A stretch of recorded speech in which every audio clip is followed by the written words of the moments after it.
Hello बच्चों, यह कहानी है एक खरगोश की जो कि एक जंगल में रहता था। और उस जंगल में बहुत सारे जानवर थे जो कि बहुत ज़्यादा उत्पात मचा रहे थे। तभी हमें दिखाया जाता है कि उस जंगल में एक नदी बह रही है और एक डाल डाल रहती है, उस पर चिड़िया बैठी रहती है और उस चिड़िया के ऊपर एक पत्थर आके लगता है और चिड़िया नीचे गिरती है और मर जाती है। तभी हमें दिखाया जाता है कि वह खरगोश जो कि इसका मेन कैरेक्टर है।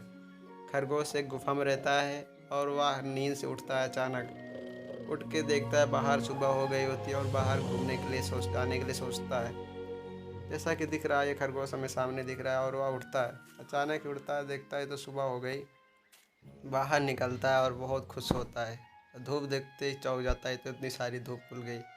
और एक जोर से अंगड़ाई लेता है और लंबी सांसें करके और गले को हिचकी देता है। और वह धीरे धीरे जंगल की ओर बढ़ता है और बढ़ते बढ़ते वह एक पेड़ के पास पहुंचता है। तभी वह कुछ सूंघता है और उसे सुगंध जैसी आवाज़ आती है। तभी वह साइड में जाता है, देखता है कि वह फूल रहता है और वह कुछ देर तक उसे सूंघता रहता है, जिससे वह बहुत खुश होता है। ऊपर बैठी एक गिलहरी उसको यह काम करते हुए देख रहे थे। तभी उसके सामने एक बटरफ्लाई उड़ती हुई आती है, जो उसे देखते ही मग्न हो जाता है। वह एक फूल पर बैठती है, पर उस फूल पर बैठती है जहाँ पर वो सेब गिरता है। सेब गिरने के कारण वह मर जाती है। फिर भी खरगोश चौंक जाता है कि फूल उसी के ऊपर क्यों गिरा। फिर वो कुछ नहीं सोचता, सेब को लेकर खाने लगता है। खाते वक्त वहाँ से चला जाता है और उस बटरफ्लाई फिर से उड़ती हुई पीछे से आती है। ऊपर बैठे उस गिलहरी उसे देख रहा था और वह जाता है खाते खाते और खा के उसे फेंक देता है। फिर भी बटरफ्लाई उसका पीछा करती है। फिर भी चौंक जाता है कि बटरफ्लाई जिंदा कैसे हो गई। फिर वह खुश हो जाता है और उसे पकड़ने के लिए दौड़ता भागता रहता है जंगल में। तभी हमें दिखाया जाता है कि उसके पीछे कई सारे जानवर, गिलहरी, चूहा और बटरफ्लाई, कई सारे जानवर दिखते हैं। तो वह देखते ही देखते पीछे उसके एक गिलहरी आती है और उसे पीछे से चुगली करने लगती है। चुगली करते वक्त देखती है उसके सर पे कोई आके बैठने वाला आता है और उसके बगल में एक चमगादड़ भी आता है। चमगादड़ बटरफ्लाई को पकड़ने के लिए बहुत कोशिश करता है, पर वह गिर जाता है क्योंकि वह अच्छी बटरफ्लाई होती, तितली होती है, वो उड़ती रहती है, इसलिए वो पकड़ नहीं पाता उसे। वह खरगोश वहाँ से आगे बढ़ता है। आगे बढ़ते बढ़ते और थोड़ा आगे जाता है, जिसके कारण वह गिलहरियों को देख नहीं पाता। देखता है कि कुछ पीछे अजीब हो रहा है, तो गिलहरी और चमगादड़ और चूहे जो होते हैं उसे मार के हंसने लगते हैं। बहुत तेजी तेजी से तीनों हंसते रहते हैं, जिससे वह गिल चूहा उसको बार बार मारता है। पर एक बार तो बच जाता है, पर दूसरी बार मारता है तो उसको लग ही जाता है। बहुत सारे पत्थर से उसको मारते हैं। वह खरगोश बेचारा परेशान हो जाता है और खड़े खड़े मार खाता रहता है। अभी वो चूहा और खरगोश जो दोनों होते हैं आपस में दुश्मनी हो जाती है। फिर भी जाती है एक चमगादड़ जो कि उस बटरफ्लाई को, तितली को पत्थर से मार के गिरा देता है। बेचारी वह मर जाती है वहीं पे। और खरगोश को बहुत ही दुख होता है, पर खरगोश कुछ भी कर नहीं पाता है क्योंकि वह उसके हाथ में नहीं होता। वह उसे मार के चूहे के पास लेके जाता है, जो चूहा उसको फाड़ के दोनों तरफ से और तितलियों के जैसा उड़ना चाहता है, पर वह उड़ नहीं पाता क्योंकि वह चूहा रहता है, इसलिए उड़ नहीं पाता।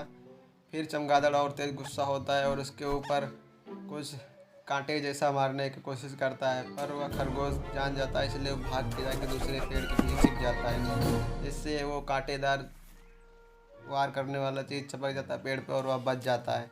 फिर चूहे उसे तितलियों के पंख दिखाता है। फिर खरगोश और भी गुस्सा होता है, पर खरगोश फिर एक तरकीब लगाता है, मैं इसे सबक ज़रूर सिखाऊंगा। इसलिए वह फिर अपने जंगल की तरफ जाता है और जाके वहाँ कुछ सोचता है कि मैं इन लोगों को सबक कैसे सिखाऊँ। तब वहाँ से एक डंडी डंडी लकड़ी की लेता है और उसे तोड़कर उसे और बना के तैयार करता है। तभी उसे एक जैसा छील रहा होता है। अब एक पेड़ को लंबे सिरे से खड़े करके उसमें होल जैसा होता है, तो एक दो तीन चार तीर तैयार करके वह एक धनुष की तैयारी में लगा रहता है। तब वह थोड़ी देर बाद खुश होकर जंप करने लगता है और उछल कूद करता हुआ जंगल में बहुत खुश रहता है। तब दिमाग लगाता है उन लोग को सबक सिखाने के लिए एक डंडी को गाड़ता है और वहाँ बहुत सारी पत्ते गिरा के और अपने चेहरे पे काले राख को लगाता है। जैसा कि बच्चों आप देख सकते हैं कि तीनों गिलहरी, लोमड़ी और सब आ रहे हैं, साथ में चूहे भी। तब आगे देखते एक तीर चला के देखता है कि तीर हमारी सही बनी है कि या नहीं। फिर वह पेड़ पे ऊपर चढ़ जाता है और चूहे गिलहरी और कॉकरोच तीनों मिल के एक साथ में आ रहे होते हैं। तभी ऊपर बैठा खरगोश देख रहा होता है कि ये तीनों आ गए हैं और हमारे यहाँ से फल चोरी करने ज़रूर आएंगे। इसके कारण वो दिमाग लगाता है और तीर धनुष लेके बैठा रहता है ऊपर।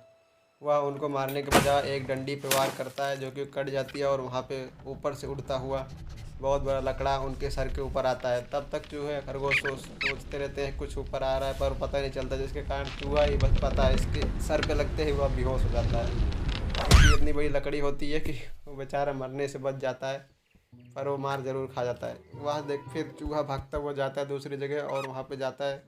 उसका खाने का चीज़ जो होता है छूट जाता है, पर उसके कारण वह बच जाता है।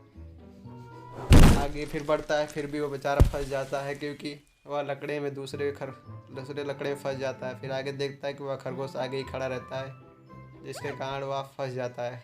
फिर खरगोश उसको कुछ इशारा करता है और वह जाके चूहा वहाँ पे बैठ जाता है, जिसके कारण उसे बहुत सारी तेज़ से जंप होती है और वह बहुत दूर जाके गिरता है। तभी हमें दिखाया जाता है कि वह आसमान में बहुत तेज़ी से उड़ता हुआ दिखता है, जिसके कारण खरगोश खुश होता है और बोलता है ये सबक तुम्हारे लिए अच्छा था। तभी वह चमगादड़ को दिखाया जाता है जो पेड़ पर चढ़ता है, और एक चिड़िया दिखाई जाती है जो डाल में बैठी रहती है। ऊपर चढ़ के चमगादड़ ने उसके ऊपर एक सेब गिरा देता है और चिड़िया नीचे फिर गिर पड़ती है। ऊपर चढ़ के देखता है कि एक खरगोश तो नीचे जा रहा है, इसलिए चमगादड़ बहुत खुश होता है और उसे मारने के चक्कर में ऊपर से बहुत तेज़ी से छलांग लगाता है, जिससे उसे सोचता है मैं मार दूंगा खरगोश को। पर खरगोश उससे ज़्यादा चालाक था, क्योंकि उसने पहले से तैयारी करके रखी थी।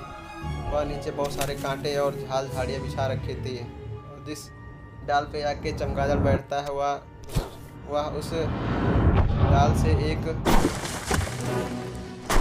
पेड़ नीचे गिरता है, जिससे हमें दिखाई देता है कि वहाँ पे बहुत सारी कांटेदार खम्भे लगाए दिए रहते हैं। खरगोश को पता था कि यहीं जाके गिरेगा, इसके कारण वह बहुत सारे खम्भे लगाए थे और चमगादड़ कोई रास्ता नहीं मिल रहा था, इसके कारण वह सीधा खम्भे की ओर जा ही रहा होता है। तब तक खरगोश उसको एक डंडी पे रोक लेता है। फिर भी लास्ट में उसको खरगोश सबक सिखाई देता है, क्योंकि वह डंडी जिस पर बैठा होता है वह खरगोश ने पकड़ रखी रहती है। इसके कारण सोचता मैं बच गया चमगादड़, लेकिन वो खरगोश के हाथ में आने के कारण उसे सबक सिखाना पड़ता है।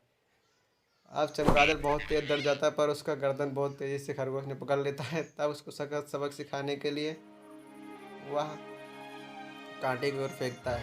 तब आगे दिखाया जाता है हमें कि जैसा आप लोग देख सकते हैं, खरगोश उसको एक पतंग में बांध कर डोरी से पकड़ कर उसको पतंग बना के आसमान में उड़ा रहता है। फिर से वही तितली उसको दिखाई देती है, जो कि वो देख कर बहुत खुश हो जाता है। इसके कारण वह चमगादड़ देखते हैं हम लोग जैसा ऊपर उड़ाया रहता है और इसमें पोच पंख लगा करके उसको चमगादड़ पूरा पतंग बना दिया रहता है। या मूवी